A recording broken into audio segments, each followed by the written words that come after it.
Seigneur, que ta grâce, seule ta grâce. Nous voulons instaurer un état de droit. Et dans un état de droit, il y a une justice indépendante. Ce n'est pas à l'individu Félix Tshisekedi de commencer à faire justice.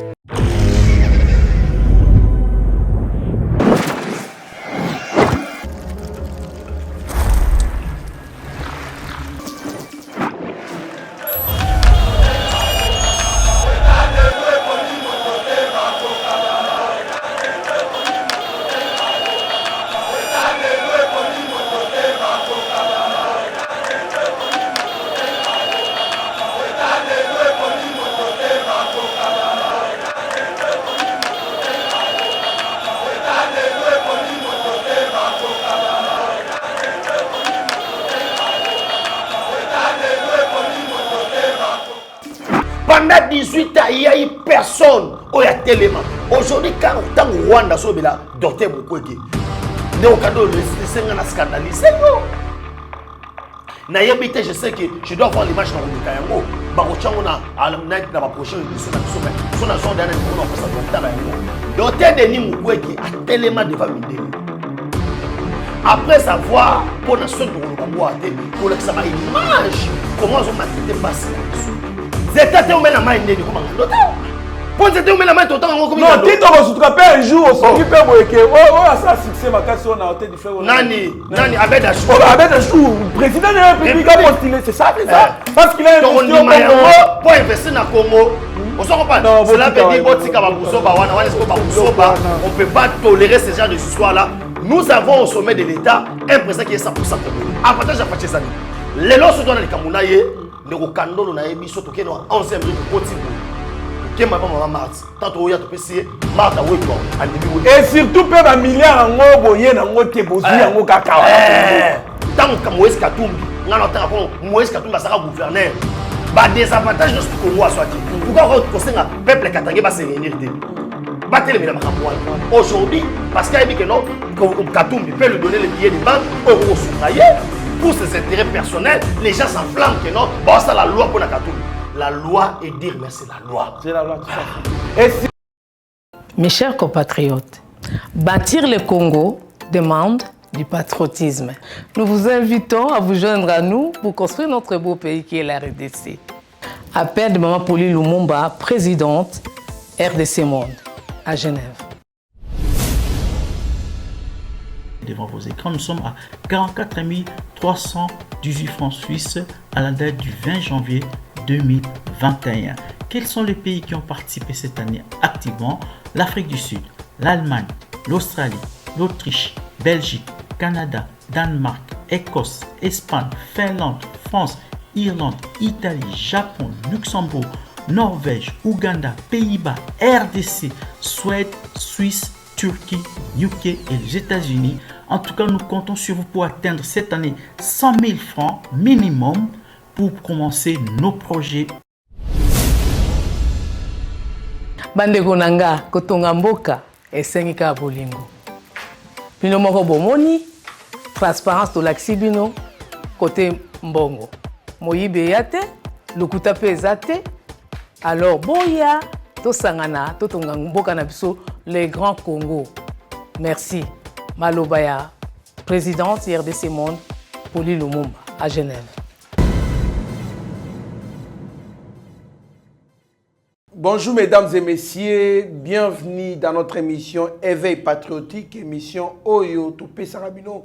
Actualité, Yambo Cannabiso, et puis qu'on proposer ma solution, mais aussi qu'on analyser par rapport à Makambali ko Kendele. Nayango na kati ya actualité de tolobela retour ya Mokozamboka, tolobela pe réponse ya Mokozamboka na Kagame, tolobela pe réaction ya ministre intérieur na kati ya conseil des ministres lobby sur Makambu Kagame alubaki, tolobela pe conflit au ezali entre Noël Tianina membre ou soit batu ya ngambu ya Moïse Katumbi o bazali contre proposition ya loi oyo ya likolinga ba sécuriser bongo magistrature suprême et zwa makaka na mutu oyo abotami na papa pe mama congolais. Alors ça pose des problèmes sérieux. Tout le l'appel sous bongo procès à Yumbi, à massacre à Yumbi, à Likofonga bongo. Le 26 mai, 89 personnes vont comparaître déjà dans la justice. Tout l'appel sous Matali bongo Alain Atundu ou Aliko Senga une négociation ou soit dialogue urgent entre FCC et Joseph Kabila et le président Félix Tshisekedi. Selon lui, le dialogue doit s'imposer en ces temps ici. Namona mboka Benjamin mona souka pièce contre pièce. Ndeto kota mozindo amainyo sona auto tandela bino apo to solo la yango. Mwana mboka Benjamin mona souka mbote. Mbote ndeko Trésor Kandolo mbote na balandi nyonso to ya Yeba TV et na souhaité batu nyonso to zolanda biso bon week-end et kolo nzambe apambola moko na moko et surtout ba oyo nyonso to bazali ko partager ba vidéo na biso et zo sala biso on est ensemble on est de cœur avec vous.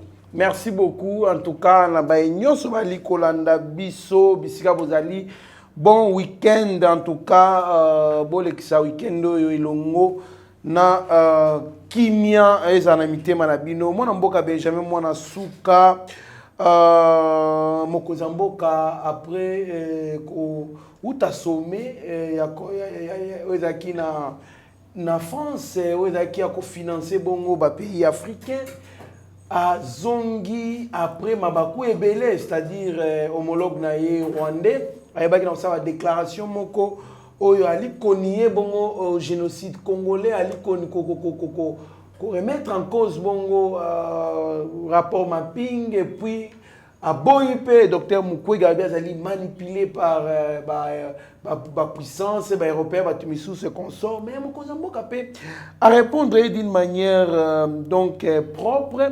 Oyo qui cause idée tu sais qu'il répond Kagame si le génocide congolais. Le rapport mapping a été élaboré par les experts des Nations Unies. La RDC continue à croire qu'un jour justice sera faite à toutes les victimes de ces violences à l'est de mon pays. Moi mboka Benjamin Mwanasuka Batubalinga qui mokoza mboka à répondre directement à Kagame na ngonga oya lobaki mais mokoza mboka à répondre sagement réaction à l'ennemi.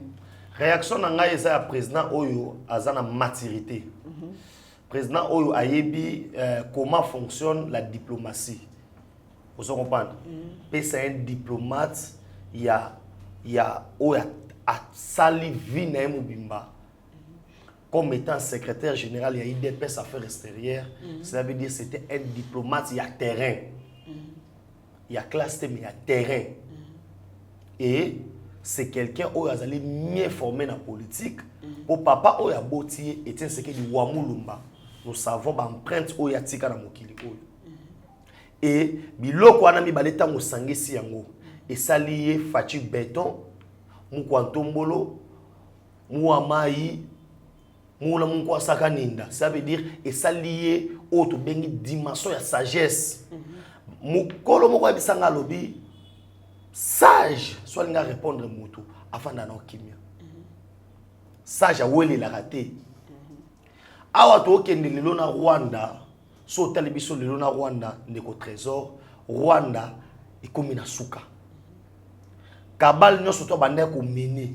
Makasi nyoso azali na ngo pembeni ya bato anda ko chei makelele, bato anda ko pousser, bato ando sala ke non ba rendre Rwanda fort. Bazay sauté, bazay sur la sima na été. Aujourd'hui, il est tout comme il a temps, il y a RDC. Kagame pouvait bien parler pour aller à la défense. Il y a un intérêt à Rwanda. Ce n'est que normal. Kagame ne peut pas passer dans l'interview que non, je reconnais tout ce qui est écrit dans le rapport Mamping. Parce que Kagame c'est un chef de l'État. Oh, il y a Rwanda qui défend les intérêts du Rwanda. Il y a une relation internationale. Il n'y a pas ce qui est des cadeaux. Il y a que des relations d'intérêt. Tout est allé profit. Mon amour dans ce cas. Intérêt au yaye. Tout à fait. Mouto pas se défendre. Son nom aussi est cité dans les rapports mapping. Lui Kagame. Ou ando luka so Kagame sandini. Andima non. Mais mokonza mboka pe tangwa ye. Alobi ba crime nyo surtout salama na RDC. Ils en attendent Fati Béton. et en attendant ba régime passé bato pe ba rédiger ba comment ba réagir bato ba comment na kokoma na oni na mona oni réagir ki na kokoma wana bato pe ba comment ngo eza ba congolais te ezali oni oya yaki na mission ya observation ye moko pe oni à réagir département d'état américain au état la makambu ya ba crime contre l'humanité et tout consort ils ont réagi pour na makambu wana kolobake non Kagame soit calme zana kimia po ba mataba kita quand le président de la République a lobby que non ba mataba kita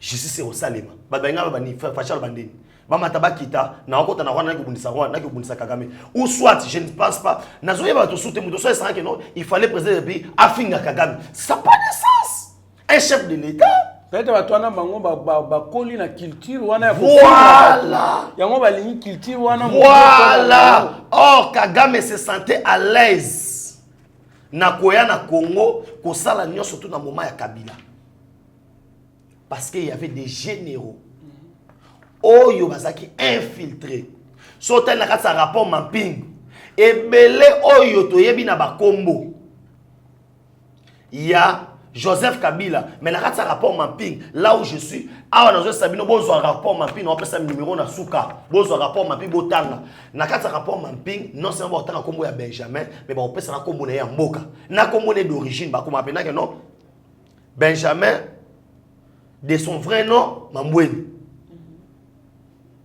appelé Boy sobriquet na ye ou par exemple Aboma Batu mais son vrai nom Boy ba pesi ba détail wana nyonso est-ce que zo ba kena mboko yanga Rwanda na Uganda babunda 6 jours na Kisangani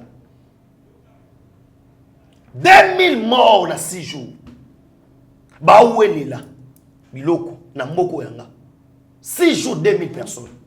Et quand on faisait tout ça, il n'y a eu personne qui osait parler. Pendant 18 ans, il n'y a eu personne qui a tellement. Aujourd'hui, quand Rwanda est là, Dr. Mukwege, le scandalisé. Je sais que je dois voir l'image dans le Kayango. Barochango na la prochaine édition na biso mais son agent d'un numéro na pesa bortala yango. Dr. Denis Mukwege a tellement devant Mindele. Après avoir pour la sonne de Rolobango ate kolakisa ba image comment ils ont maltraité Bassi na biso. Bato ba cha munoko wana aujourd'hui o ba oloba lelo oyo. Est-ce que babi ke na mboka oyo nga Congo ba na kozwa mwasi ndongo zande ko kandolo lo bali na mwasi na bana babandi ko bebisa na mwasi na yo na misu na basali pa esili mais basuki wana te lelo oyo est-ce que vous allez comprendre que babanda ko bebisa dignité à mwasi ngana yebi na mokili réparateur à ba radio à télévision mais Dr. Mukwege abima réparateur des femmes ba femme oyo batu ba uta ba pays mususu comme Rwanda wana ba Kagame ba zolo ba wana ils sont venus nous détruire na dignité bo mwasi et na kata conférence wana ndeko Kandolo Dr. Denis Mukwege pesa ka mundele exercice moko excusez-moi pour na téléphone na yo aibisa batu na salle oyo mobimba na ba téléphone batu tout batombola ba téléphone asi bango au moins biloto na to la sabina na image le roi bino wana ba téléphone binonde bo sunga batoyo parce que coltan o ba sala ba téléphone et où t'es pas nanga mais ba ozo on a porté ba ozo on a fenêtre mindele balila c'est ça ce que Kagame appelle manipulation na 97 ayeko boma ba utu awa na Congo ba sangana ba bomana ba congolais mususu et aujourd'hui le monde entier va vandi wana oyebi nzambe nga sabo existaka au-delà mamuno soto justice nzambe ezalaka pe moto na moto foye ba keno avant kufa nzamba osala ke justice salema yango ki mokonza mboka a répondre à lobby ana ta ko répondre Kagame comme état mutu te mana ta ya ko répondre ba fait à lobby ka keno e mata ekita justice ne doit départager biso parce que étant donné à sa président il y a une Union africaine azali na président ya Kagame oyo na mboka oyo to fandaka et comme le roi tous la cause la moi na Yesu Yesu aroya mukolo nini ah Kagamaya tous la présidence Union africaine aujourd'hui mokonza mboka azongisa na sagesse et loko ami balé pour na doter Denis Mukwege ne rokando le royeba boy Kagame ne peut pas être d'accord avec Denis Mukwege parce que plusieurs rapports au ekomami ya Nations Unies ezali ba relé ba fait wana au travers communauté de bato bika bato bulande rapport ma pe ezali lo hôtel koloté ezali tango za ba fausse commune bato ba kufi ba okoma boy ba témoignage ya bato nsu esangani babibo tango ba bomai bato ke sangani boy na za commandant chef place wana mutu boy na za ka boy mutu boy na za ka boy mutu boy et komama na tango ya fachité tous les noms ont été cités et tous ces gens là qui ont été cités soit ils sont des généraux basaki na rocher ba généraux na Rwanda baye na RDC na ba kombo mususu balumwe na RDC na ba kombo mususu cela veut dire ndeko kandolo ne nazo ebisa yo justice etambolaka na batanango aujourd'hui tozo mona chronique so défilé awa masolo ya Yumbi biso to lela na 2018 awa babomi batu na Yumbi boy na boy décembre to lela awa mais tala aujourd'hui 2 ans, 3 ans après, des dossiers à Yumé sur Roulamuka. On s'en comprend. Pour vous dire quoi, Makamwa chose est considéré comme état de crime. Ou Salama, Kagame Alinga. Alinga te, Bako Sambi sa ba crime wana, pe Batouana Bako Kangama. Merci beaucoup et Kozala bien mankasi. Batouana Bakangama, en tout cas, ça va apaiser quand même les âmes des gens. De sorte que Mabe etikala Mabe, Bolam etikala Bolam, Mwanamboka. Benjamin Mwanasuka, en conseil des ministres ce vendredi, le vice-premier ministre de l'Intérieur a noté l'expression d'indignation de la population congolaise à la suite de déclarations du président rwandais sur l'implication connue de l'armée de son pays dans les crimes commis dans l'Est. Patrick Mouyaya, porte-parole du gouvernement, à l'objet ministre intérieur, en tout cas, à CPT, n'a pas propos, il y a Paul Kagame, président rwandais Mwanamboka. Oui, vraiment, na koye bisayo que eko scandaliser batu. Makambo yo na komeka koloba awa. Voilà. Pourquoi na komeka koloba yango? Na kotanga ba généraux. Oyo lelo ba reconnaissant bango comme état ba généraux na armée congolaise. Mais ba utana APR force patriotique rwandaise. Mais ba yesu na Congo. Et ces gens-là, quand ils commettent ba forfait na bango na Congo, Laurent Kunda Batouare par exemple, aujourd'hui c'est en Rwanda. Qu'est-ce que le Rwanda peut m'amoustrer Kunda c'est na Congo? Ba jijaye, ba kangaye. Mais c'est l'indignation. Si Kagame peut a commis koloba keno a imanguna RDCT.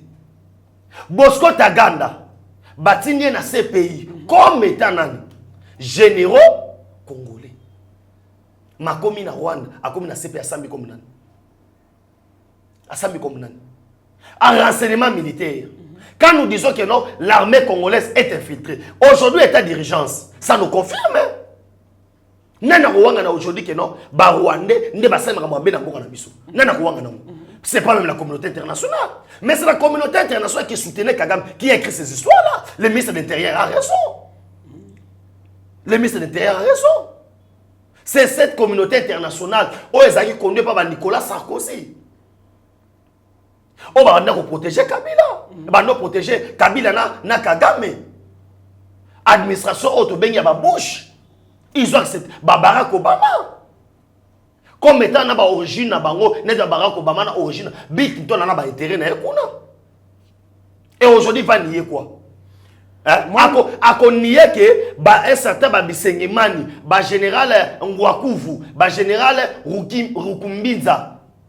Oyo bazalaki awa ba homme fort na koyebisa yo comment commandement militaire na biso zaki bafoué tant que ça commandement militaire faut bana kobandaka chef d'état-major général a PC instruction mais Kabila saki ba commandement ya ba zone de défense c'est à travers les zones de défense wana nde batoto banda ko profiter de kokandolo et aujourd'hui quand le ministre de l'intérieur azoloba parce que aza le moindre été asa parmi bato oyo qui doivent défendre oyo ça va intérêt na biso. Ce n'est que normal, nous population congolaise, on est indigné na makambo solo bana parce que on est lo mo côté. Merci beaucoup. Et na mo conseil la commission de Okandolo, c'est la justice qui va nous partager. Tout à fait, c'est la justice, mais cette justice là, tozali kosenga yango kaka, tozela pe yango eya na lombangu puisque tout le monde a réagi déjà. Yango eya na lombangu Okandolo, koloba bongo te na sens parce que bato so ba tepetongo mabe.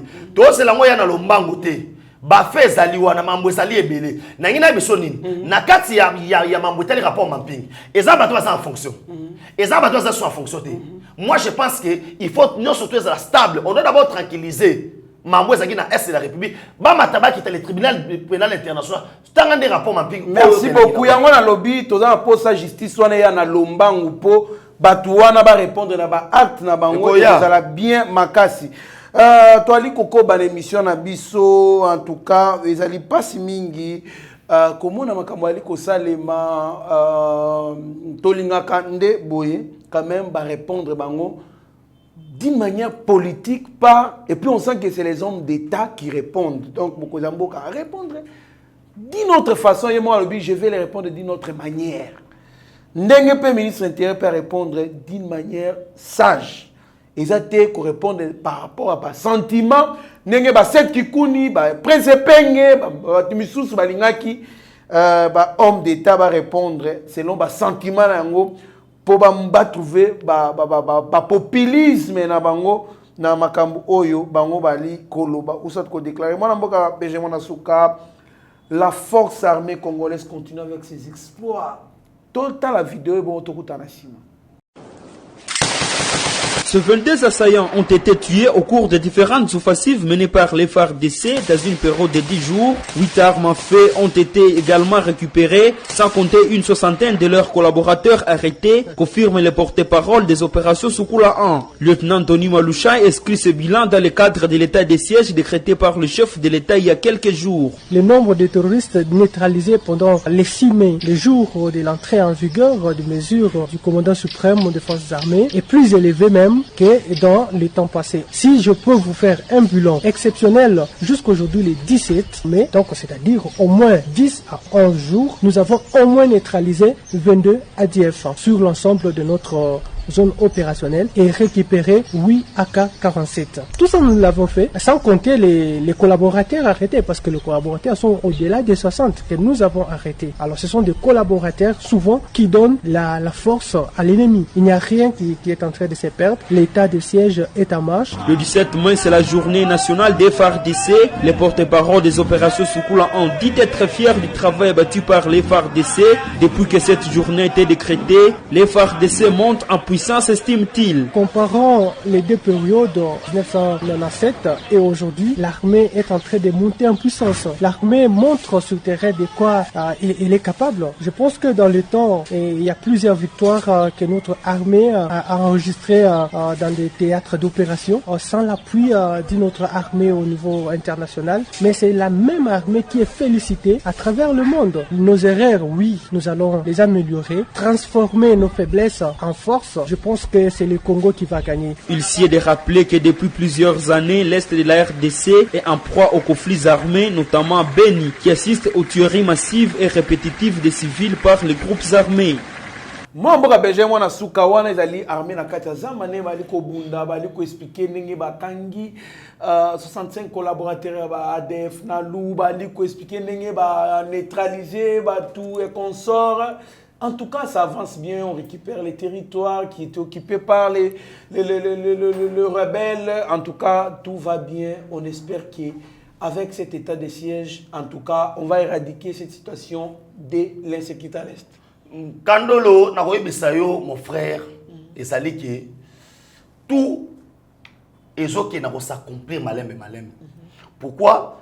Tant que c'est état d'urgence et belé pour ne fallait échouer.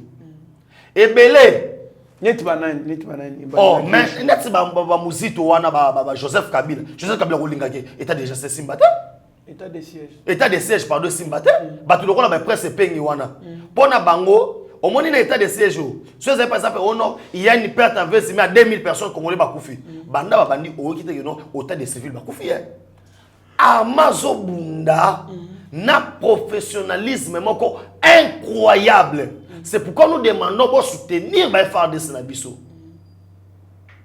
Osons comprendre que non, en réalité, sans infiltration, sans trahison, rebelle à ce côté. Tout à fait. Biloko to senga na éveil patriotique, mokonza sa elengo. To senga ka tolobi mokonzi, kamata na no mongala tinda na kuna. Kamata na moluba tinda ekuna.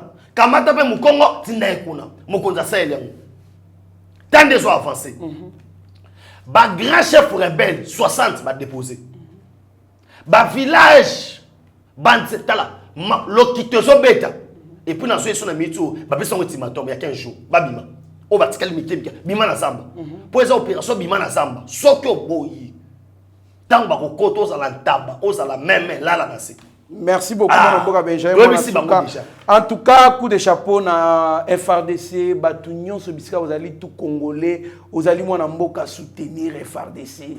Ko soutenir FRDC, les allez TKK, non, il faut qu'il ne peut kuno bundane, watuso abi, non, il faut mbongo kosomba polo ana zo ngo tinde bango, non. Mutu na mutu, azali na niveau na ya ali ko soutenir ba mampinga na biso na ndenge na ye.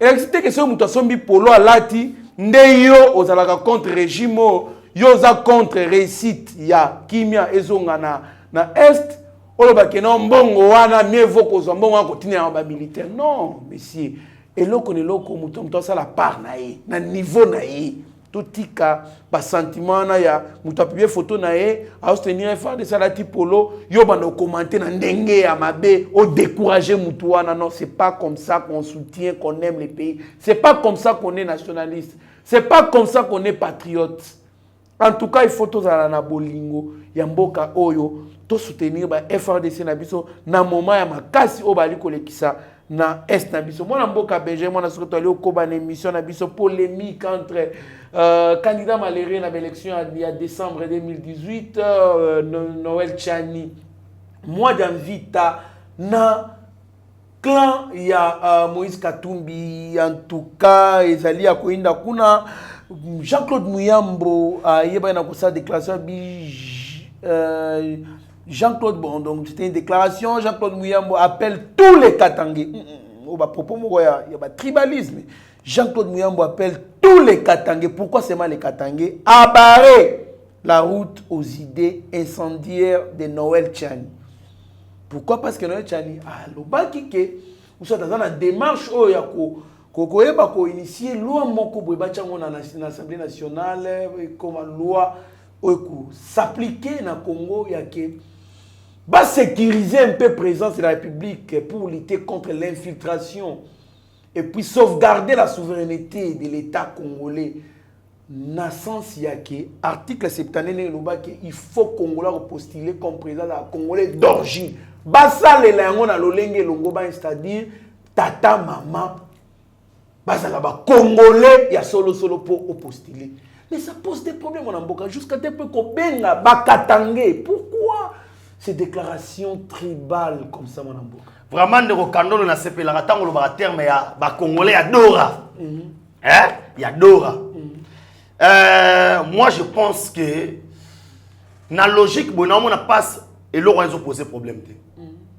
Et ça, d'abord, loi, où il y a l'Assemblée nationale, pour aller voter. Et qu'on les cas, tout compté, et qu'on les cas. Mais aujourd'hui, est-ce qu'il y a tout Bazaï n'a pas ça postuler en 2023? C'est seulement Moïse Katumbi. Non. Est-ce que n'a pas tout s'annoncer pour nous postuler? Et ça Moïse Katumbi? Non. Net n'a pas Benjamin Boye n'a s'annoncer dans ce qu'on postuler en 2023. C'est Boye tata nangai, Boye maman nangai. Boye bangote. Est-ce réellement Benjamin Naza Congolais? So balobi lelo ke non, tout mettre. Nazo répété car amikono surtout loi kaka moko wana. Article 70 yango. Tango checké pour mouto postuler comme président de Azana 30 ans. So il faut trésor kandolo azama yela zama kokine yoso azana 29 ans. Déjà loi ne 47. Bana komanda 18 ans, si 29 ans, baza combien de millions na Congo? Oh, à cause de l'article 72, bakata bango. Moi, pas possible déjà. Or, à l'époque, sur Talibien, c'était plus Joseph Kabila pour que ça a 30 ans. Soit que Joseph Kabila, dans le moment de l'élection, Azara a 25 ans. Banga Bachape a 25 ans. Mais est-ce que tu as ma amitié? Tu as bateau. Mais aujourd'hui, si nous avons Noël Tchani, selon Yé, on dépend de Yé Moko. Alors, que non, tu as capé, qu'on bloqué parce que mingi Babylon rebelle to soit na problème na bateau. Aujourd'hui, on a un rapport mapping. Les rapports mapping nous donnent l'identité de quelqu'un qui nous a à Sanin. À président à 18 ans, mais na un rapport mapping. On a Congolais na salité. Oyo mutu oyo ebaki Kabila va comme président de la République Mundele. Oyo ebaki ba trace na ye abimisi tanga na rapport mapping okomona opesa page mokolo lendi okotanga kuna mona ils ont repris les noms propres. Non ya Dora, kombo ya solo ya Kabila. Ah, na komona biloko nyonso to wana, on a compris que pendant 18 ans, on a été infiltré. Tout à fait. Et puis aujourd'hui, nous subissons à cause de l'infiltration. Oui, aujourd'hui aussi. Nous devons savoir que infiltration au komona ke lelo oyo ko comprendre que non batu oyo to sangani to botami na bango ya ba nationalité mususu oyo to sangani na bango na 1960 ba pesi bango basali boy. Ils sont aujourd'hui, si nous estimons la population congolaise, ils sont à 13 à 17 millions. Batu wana ya ba symbiose wana. Nous risquons d'avoir maintenant au sommet de l'État un président ou azali 50-50. 50-50 conséquences na kozaka nini? Ndeko kandolo lingo lingate so les loza 50 Namibien 50 Congolais. So qui Congo azana problème na Namibie.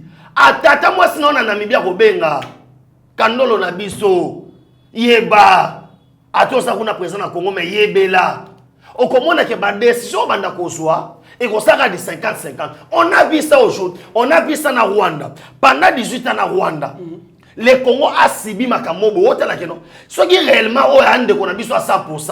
À quoi qu'on n'imagine jamais bilo. Les M23 Kota awa accompagné. Mamadou la télémela Rwanda awa. Babomaye Mbouza mabe. Est-ce que réellement parce qu'on a été infiltré. Faut que tant qu'on va bongo, on peut cet exemple parce qu'on a été infiltré. Mais aujourd'hui c'est quoi? Si Noé Tchani dit que Kobanda lelo na alobi bete ka s'imposer. Alobi yeke n'a pas na parlement. Elle a na procédure nango normal. Skoyo ozomona mutu moko akei na auto bengi un tribal pour demander une partie du territoire. Tout ça là, tout ça va s'opposer. Que biso ba katange. Ozomona ka tribalisme. Que biso sangla biso ba katange, to telemelelo. J'appelle tous les katangés. C'est quelle façon de parler. Et puis un homme politique, un homme d'État. Muto baso benga katange wana. Nous rentrons maintenant à l'origine. 0% qui katange. To somona kaka une partie. Ya ceux qui Italie, partie mususu. Hébreu, ceux qui hébreu, côté ceux qui Zambie et conso. On se comprend. Azata na makilate. Quand il y a un wana, aye besa so makambo komaka pona mutu wana makambo ya dossier chez Kabila. Tant bazala un problème na. Ozomona ke to komisa so makambo. Bon vivre pe na ba flatterie parce que ça va pas ce témoignage na européen témoignage na bien que ya ce que ozomona ke ça ko au moins que le lobo bonga so parlementaire debout ba dialogiste ba n'importe quoi. Bon ba dialogiste bango non. Tu as bien écrit dans tes documents ba lettre ouverte na yo comment yo muyambo si na origine ya mutu wana. O la qui s'appelle Nenga na Zambie a bloqué na ba camion chez Camille. Na ba nyongo boy na boy. Na place nyongo saka na zaka nyongo ba chez Camille saka na ngo ndeko na Katebe Katoto. Lelo komi mutu mala. Lelo oyo muyambo a komi na ye kwa défendre Katumbi comme état congolais. Parce que baza les gens na eu bloc. Et puis aujourd'hui, est-ce que Noël Tchani a cité le nom de Katumbi? Pourquoi tous ces candidats là ne s'enflamment pas? Bon s'enflammer pourquoi? Pourquoi toujours c'est toujours Katumbi? Est-ce que nous lisons partout au monde? Batu ba métier consort bazaka bloqué. Bazaka bloqué. Aucun qu'on soit poste union sur mes présidences T.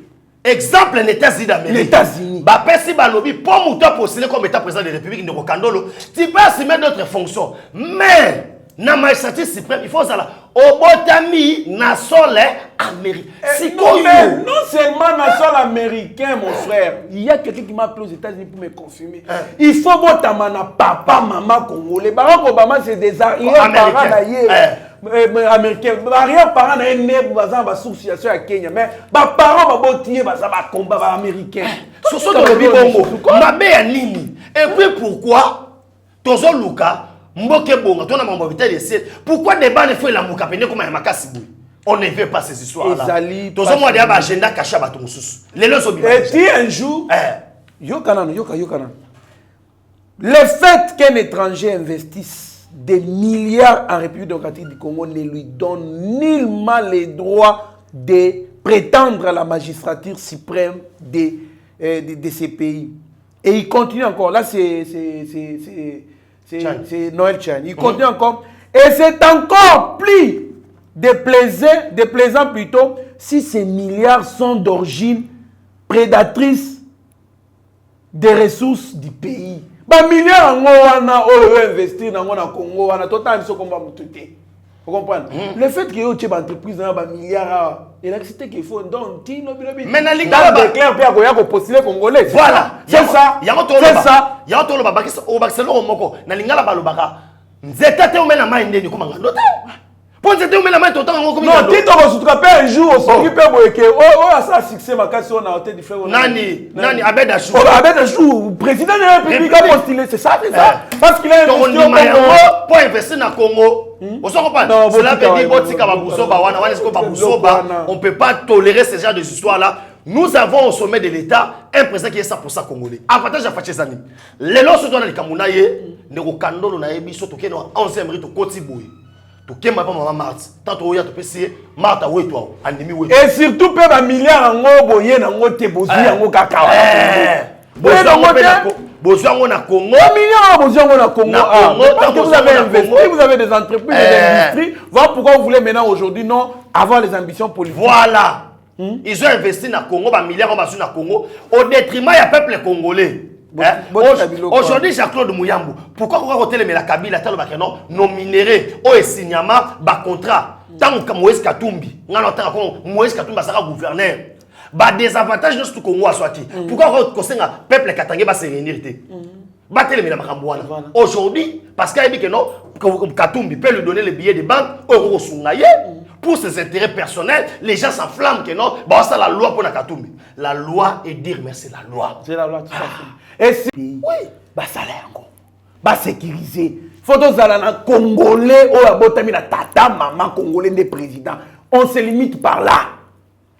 Ceux qui m'ont dit que non, n'a pas parlé du peuple collecté comme ça, alors référendum. Voilà.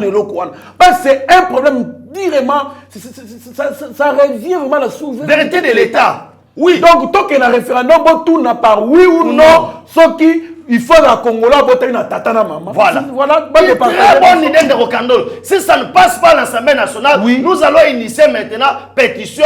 Tout ça, les Bamikanda, tout le monde, non. Tant qu'il y a un référendum. Oui ou non, Congolais Bolingi, Congolais de papa na maman. Congolais, pas comme président. C'est là où nous allons arriver. Moi, je suis Benjamin Soukato Komi.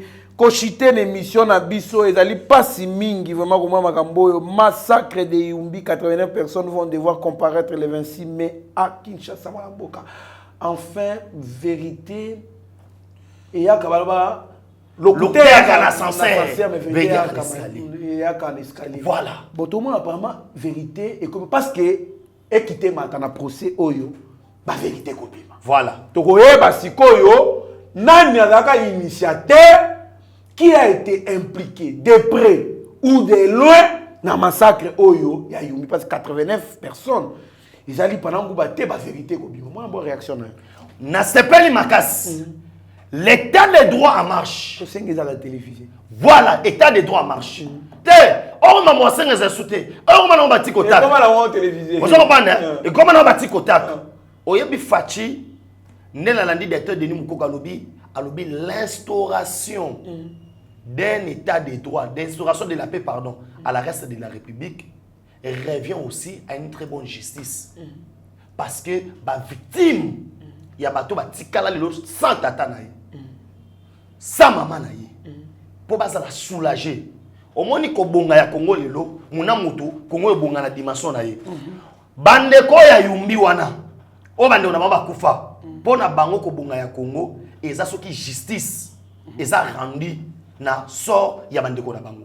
Et aujourd'hui, tout est déjà vers voie ya basepela. Mais na koyebisa sayo mukolo moko kolela na Kinshasa wa. Pona makambo ya yumbi oyo. Mukolo moko kolela. Tokoyeba la vérité. Merci. Tokoyeba na ta koma mutu te mena lobby. Kaka ndo mona ki pièce contre pièce. Mukolo moko kolela na ville ya Kinshasa. Yango yo te ba milité na ye et sengeli ba kende pa mama langi ba sambela pona ye pour longoye ba milité ezambo sambela te. Merci beaucoup moi na mboka Belgique moi na surtout aussi ndeka na justice. Bosunga peuple congolais pour bovandi état de droit. Mokoza mboka ena vision. Vision ezali ya état de droit kota na mboka. Bino justice ndebo kosunga bozala révolter le quoi biso tozala même morale.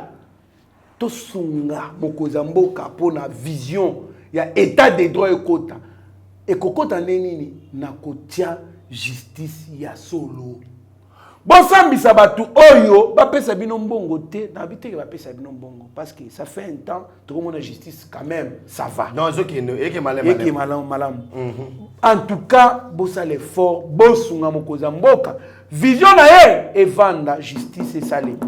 Merci beaucoup mon mboka mais aussi les 31 procès à Vital Kamerhe en appel et Fongwami les 31 mai. Lo na bangela rave na ba dossier na ki su ya ba bukanga lonzo wana jusque là babi ya ba maison préfabriquée. Te ba maison préfabriquée. Au moni lelo oyoyo état de droit légal ba mutu fo asani. Akende na ba schéma na nyon surtout à moyen na ba défense. On veut pas dire que non dossier politique na jeta na projet qui appelle ba boya ki non. Akende susu abesa su ba pièce musu ya sana. Merci beaucoup. Un mot sur Alain Atundu, l'urgence d'un dialogue entre les partisans de Kabila et de Tshisekedi s'impose. Ah, V. Ndenga mabete ba V mususu. Ba blo mususu ba biso bozo mela yango fo longola bambuma parce que na mona ngo su normal te. Na parti yo Congo zo kende na ko avancer. Ils savent pourquoi ba luka dialogue wana. Na ça ko que plan dialogue ça ikaka. Ils savent pourquoi ba luka yango parce que na calcul na bango awa on doit appliquer les rapports mapping. Et na kata rapport mapping 85% ba dignitaires ya Kabila ba na kati. Et ba yebi que non, ils n'ont pas de promotion ko place ba ko kimila. Mais na zo ça bango que non, il n'y aura pas de dialogue. Merci. Ce qui est sûr, bon matabo kita tribunal de paix international que vous allez installer na RDC, biska ba ko sambisa moko sima mususu au vrai peuple congolais tout a besoin. Ala tundu. Zana calme audit national. Merci. Ndako ezo zika ozola nampuku. Boma moto papa. Boma moto. Ndako ezo zika. Zo mai kende boma moto. Yozola nampuku na boule. Chef na national kuna toyeba. Na boule nini ozola nampuku. Merci beaucoup. En tout cas, mokozamboka to senga pouvoir échanger régime échanger mais tout le monde a payé moi ba ordre moko kota na makambo misusu pe makambo ya koteka ba mapango. Bazo teka ba mapango en désordre dans ces kuna. Bazoteka ba oye baté mapango un certain moment quelqu'un se retrouve avec une parcelle il peut abima na le pango na fois aller kana le pango mutu mususu non avant koteka mapango d'abord on commence par canaliser banzela ba veni et consort et puis il faut réserver ba place ya ba wenze ko réserver ba place ya ba école ko réserver ba place ya terrain football ko réserver ba église ba lieu de loisirs il faut en tenir compte. Bazoteka mapangu na désordre. Non, ce n'est pas que puis to boy te contre bandeko na biso bateketi. Non. Tout ça contre bangote. Mais quand même l'État doit accompagner nos frères là ne ba teka mapangu na bango de sorte que makambo ese na nenga bien. Mais service et urbanisation musana ngoyango wana. Faut faire fossé wana. Il faut ba benga kayango ba norme d'urbanisation, ça veut dire ba ça déjà croquis. Bino ba koma bena no bozali. Ba kateli bino déjà croquis. Ba lobi ko banda awati aw ya 15 avenues. Avenue où ils ont autant de mètres. Sur le boteka, ah, ma pas boteka par exemple, il y a 30 sur 15. À part Wana, parce que sinon, ah, espace au réservé. Les consomme. Ah, bo salibo. Au moins, terrain où you. Magasin à Bénin, boteka ngote. Soit ma retourna, ah, faut pas tomber à niveau bout, il y a un niveau bout, pour un nini, et ça terrain mon barricage. C'est comme ça, ma norme urbanisation, salama. Mais n'importe quoi, c'est ali bongote. Et puis, il faut bâtir déjà, bâtillon, il y a pas maï. régime des eaux et conso pas préparer l'union surtout non. Comment est-ce que kuna les choses se font en désordre non? Il y a aucun moyen pésalini. Il y a un autre solo bateau qui n'a pas numérique parce que au moins dans le pan au moko bateau qu'il y a 9 personnes. Voilà. Et comme Sikoyo et comme le roi Jungle, la loi du plus fort. Ce Kandolo a pas connaissance c'est bien na bango ebele alors que Benjamin. Lobi na ngoma na Benjamin qui na jugement kuna buba ko Sikandolo. Tant mutu na mso epe mu. Buba ko ikabongo. Ezali pasi mingi non. Bescope ba leki mingi. Bande onanga bateke bolimbisa. Ba yiba pe na lokoso bongo te. Merci beaucoup en tout cas merci na maman ma passe à Pelas Kenda de Londres. Soirée de Londres donc maman ba soirée topesi ombote psikozali triple poumon na Lubumbashi. Na bina sala surprise lelo triple poumon taka ochaki na story na yo na statina ochaki photo ya Yeba TV soutient les phares de cette photo ya Eric Mubiala oche photo ya Dere Shadrack Loolo oche pena photo na ngai en tout cas na yebi pe koto zela ki ba photo ngote oza makasi na recherche vraiment en tout cas merci beaucoup na sala surprise lelo merci na Zefi Lomele Dr Mayele président Chikito Mchachino, Francis Kamanda, donc, bien sûr, vous allez présent Chim. Na souhaité pe joyeux anniversaire na petite sœur nanga Léa Kandolo, Léa Vie. Joyeux anniversaire, de bonnes choses, sois prospère à tous égards, en tout cas, au CP la journée na yo. Joyeux anniversaire pe na Ferouzi Lomele, en tout cas, na combo ya papa Zefi Lomele, tout souhaité. Ferouzi Lomele, joyeux anniversaire, en tout cas, de bonnes choses, sois prospère à tous égards. Mes condoléances na Fabrice Zola, pour faire les grands frères nae, Moutala Tsarabiso, na Benjamin Wanasuka, Batamoko, en tout cas, Koufeli, Alak Sarape, Batumi Sousoupe, Yeba TV, en tout cas, Bisiko Zali, soyez forte, en tout cas, Nzambe a conseillé Mité Manabino. Merci beaucoup, mon amboka Benjamin Wanasuka. Tala caméra, il y a Steve Kone, HD Le Petit, génie assisté par Eric Mubiala, Mitterana, Yazali, Nakatia, Studio AP, coordination, il y a déjà Shadrack Lopé, c'est la Malobano Yasuka. Merci beaucoup, Trésor Kandolo. Nous sommes soutenir mon compte Mboka, beaucoup de soutenir. Nous avons numéro de téléphone pour nous ligne rapport mapping, accord de l'émirat, nous sommes et Zali dans l'auto plus 243 9 70 40 89 57 plus 243 9 70 40 89 57. Maintenant profitez pour ça fait bon anniversaire encore na bébé na biso to lingaka bébé Ferouzi Lomele. Vraiment bonne chose nzamba telayo pourquoi pas na Gédéon Moulamba Gédéon Moulamba nzamba za na yo et na famille mobimba na bosanité ale Moulamba direct à Maroc et kolo nzambe apambola bino na bosanité ozo sala passe na motema parce que to perdre moko ba ya na biso vraiment Fabrice Zola bisika ozali nzambe abulisa libota mobimba oyo ba perdre grand frère na bango et na yebi ke non so kolo so azongité to kuta na susu mokolo ya lendi. Merci beaucoup. Merci beaucoup Benjamin Mwanasuka. En tout cas bozaki belé bolandaki émission éveil patriotique to lansaki message à moi na moko fa ba opérer oyo baza mité malamu en tout cas bo réagir et kozala bien makasi.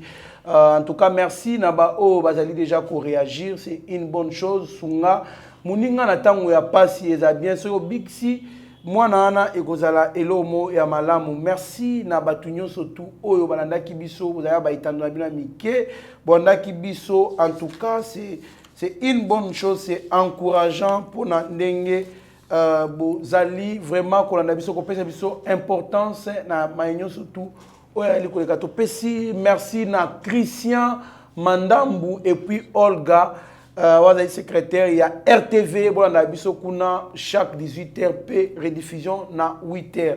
Restez branchés sur notre chaîne, vous ne serez en aucun cas décimés vos êtres. Maître ce silence qui est plutôt esclave de ses propres mots. Merci. Seigneur, que ta grâce, seule ta grâce. Nous voulons instaurer un état de droit. Et dans un état de droit, il y a une justice indépendante. Ce n'est pas à l'individu Félix Tshisekedi de commencer à faire justice.